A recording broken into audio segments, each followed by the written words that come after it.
Hi, everyone. My name is Angela Burke Kunkel, and I am the author of Digging for Words, Jose Alberto Gutierrez and the Library He Built, which is illustrated by Paola Escobar and published by Random House Schwartz and Wade. And I also have an upcoming book in October, which is also a picture book called Penguin Journey, which is illustrated by Catherine Odell and published by Abrams.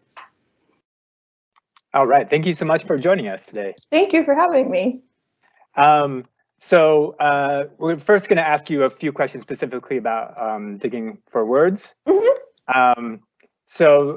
Digging for Words, it's based on the, as you mentioned, on the life of Jose Alberto Gutierrez, Mm-hmm.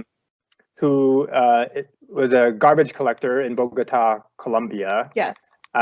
Who started a library with discarded books, which is just an amazing story, an amazing thing to come across. And I wanted to ask you how you learned about this, Mm-hmm. about Jose and about this story, and then sort of the process of taking that and turning it into a book. Yeah.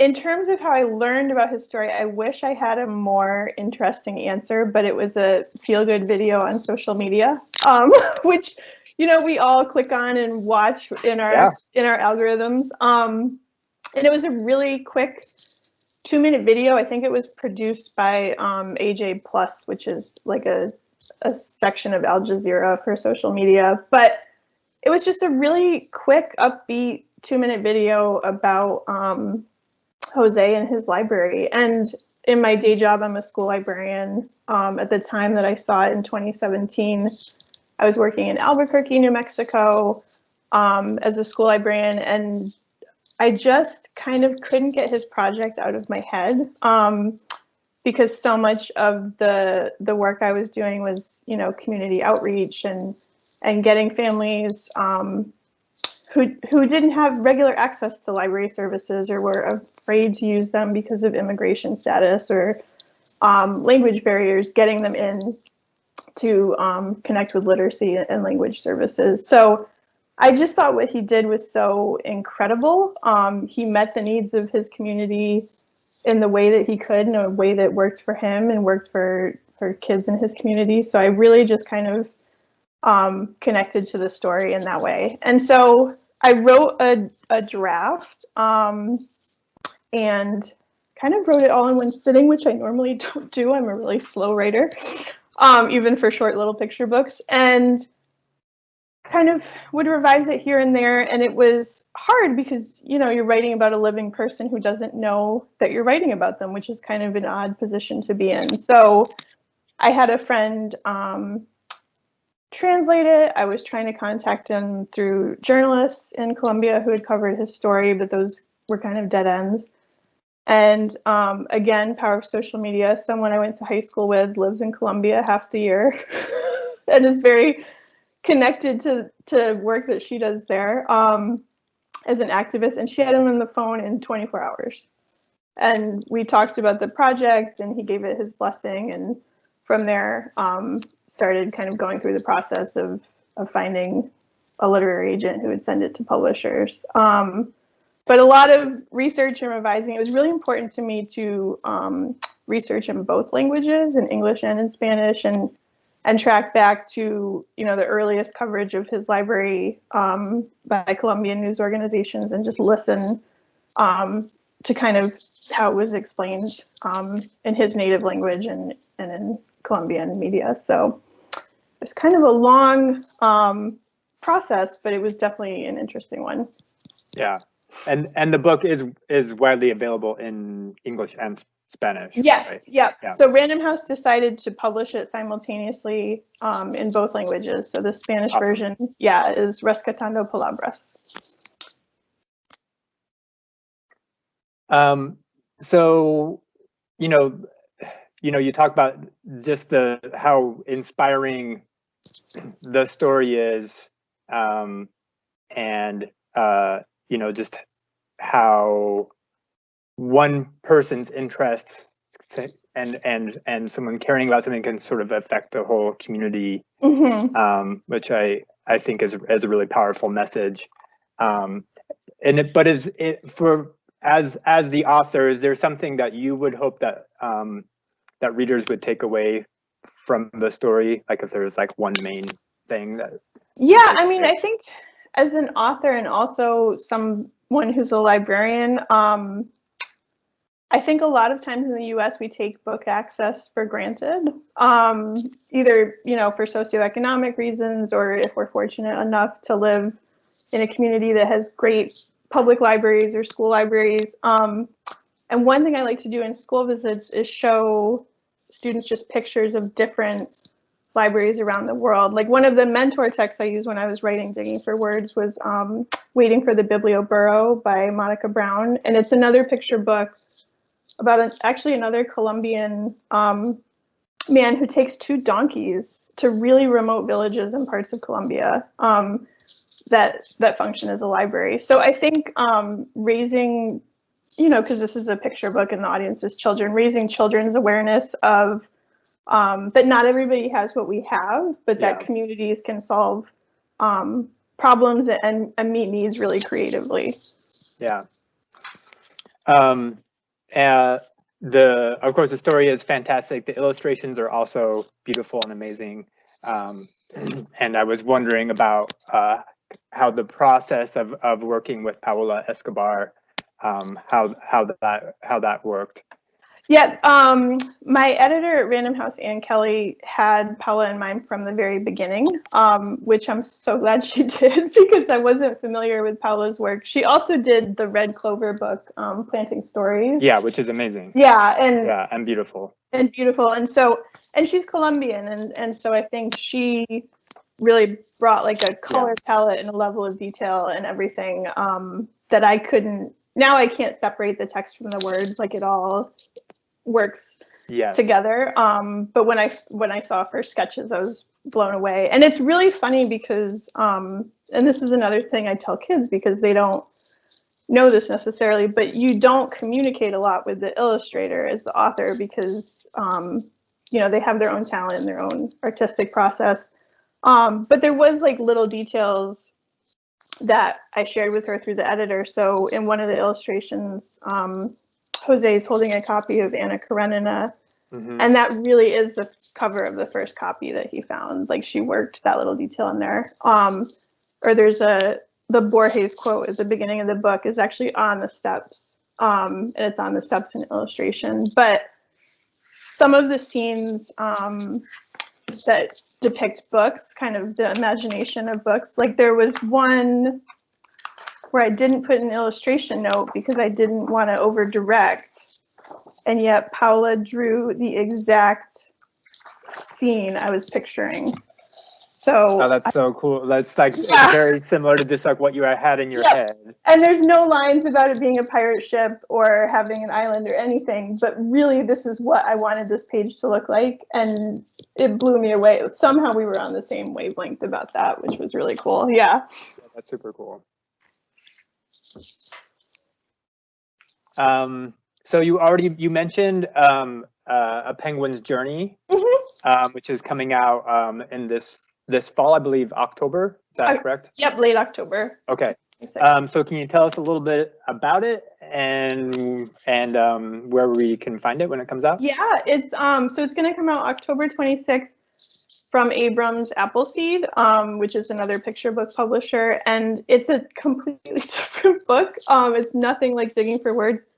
It's very it's nonfiction. Everything in it is correct, and it's about how penguin parents meet and, you know, hatch an egg and everything they do to protect their egg and their baby in a really extreme environment. But I think the entire manuscript, it's nonfiction, but it's rhyming and in verse, and it's 72 words. It's short. Oh, wow. Okay. Yeah, so there's only like 4 to 6 words on a page. and I believe I believe it's the audience is a little bit younger. It's younger, right? Yeah. So Abrams Appleseed kind of is more a preschool audience, but it is nonfiction. Everything's factually correct, and it takes you you know, at the beginning, penguins meet in a certain area to find their mate.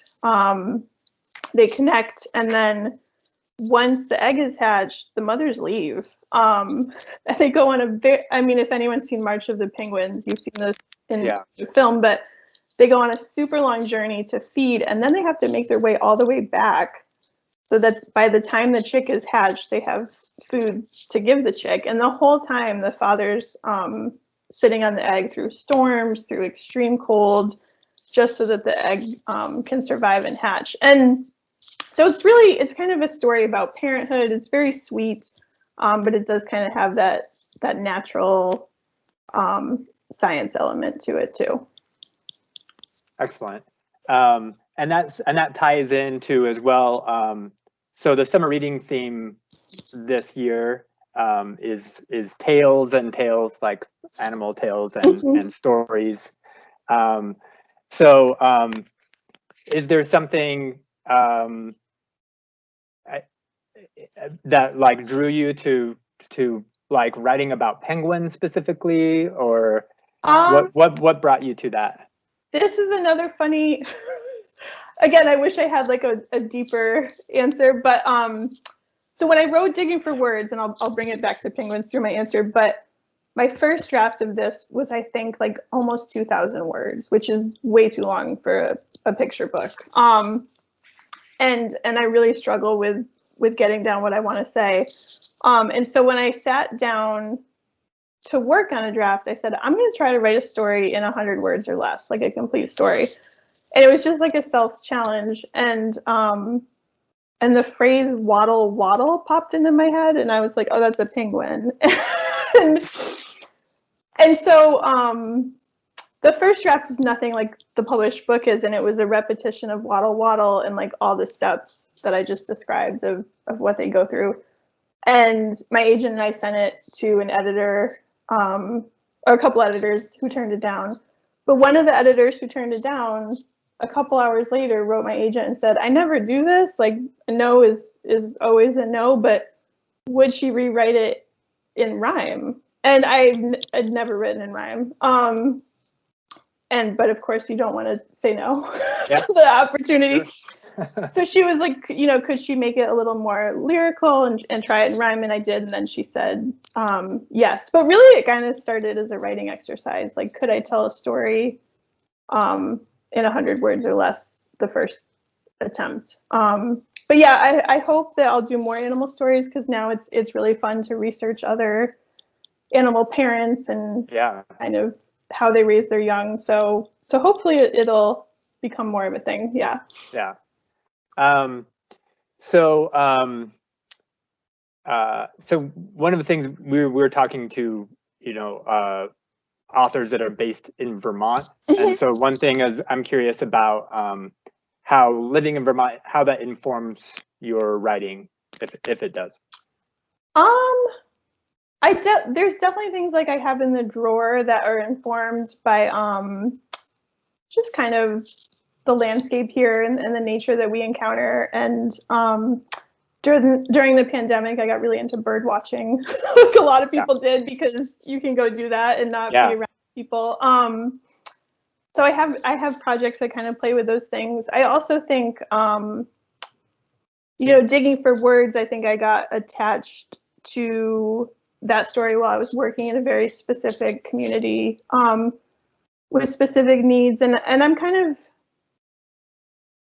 waiting to see where those moments will happen after relocating here. Yeah. So I do have some upcoming projects with more of a New England slant that have been like informed by places I've been. My third book, which is coming out in 2023, is called Make Way, and it's about not Vermont, but Robert McCloskey and Make Way for Ducklings, and then how that became a sculpture in the Boston Public Garden. So, cool. Yeah. So definitely, like, I think New England history and landscapes and everything's interesting. I mean, I think the main thing is just to keep having curiosity as you encounter stuff. Yeah.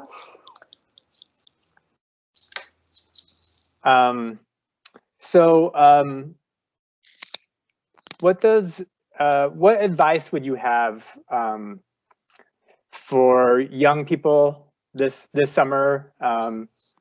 It's been a tough year for everyone. What advice would you have for young people and readers this summer?